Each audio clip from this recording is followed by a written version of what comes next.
എന്തോ കള്ളത്തരം ഇതിൻ്റെ പിന്നിലുണ്ട്. വാക്കുകൾ കേട്ട് തളർന്നുപോയ ദിയ കണ്ണീർ തുടച്ച് തല ഉയർത്തി. രാഘവൻ അവളെ ചേർത്തു പിടിച്ച് നന്ദിയോടെ പറഞ്ഞു, ഞങ്ങളെ സഹായിക്കാൻ വന്നതിന് നന്ദിയുണ്ട് മോളെ. ദിയ വിതുമ്പിക്കൊണ്ട് ഗംഗാധരനുമായുള്ള ബന്ധം വെളിപ്പെടുത്തി. ഞങ്ങൾ പിരിഞ്ഞത് സത്യമാണ്, എങ്കിലും ഞങ്ങൾ നല്ല സുഹൃത്തുക്കളായിരുന്നു. എന്തിനാണ് ഗംഗ നിന്നെ ഇതിനായി തിരഞ്ഞെടുത്തത്? വേലായുധൻ വിട്ടുകൊടുക്കാൻ തയ്യാറല്ലായിരുന്നു. ഗംഗേട്ടൻ പറഞ്ഞു, അദ്ദേഹത്തെ വിശ്വസിക്കാൻ ഈ ലോകത്ത് എനിക്ക് മാത്രമേ കഴിയൂ എന്ന്. ദിയയുടെ മറുപടി എല്ലാവരെയും നിശബ്ദരാക്കി.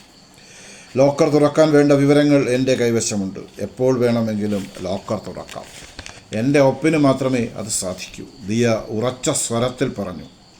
ലോക്കർ എത്രയും പെട്ടെന്ന് തുറക്കാനായി രാഘവനും ദിയയും ബാങ്കുമായി ബന്ധപ്പെടാനുള്ള നിയമപരമായ ഒരുക്കങ്ങൾ തുടങ്ങി.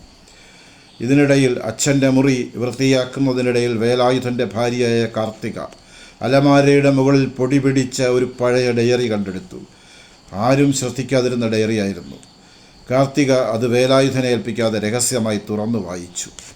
അതിലെ അവസാന പേജിൽ ഗംഗയുടെ കൈപ്പടയിൽ പേന കൊണ്ട് ശക്തിയായി എഴുതിയ കുറച്ച് വരികൾ.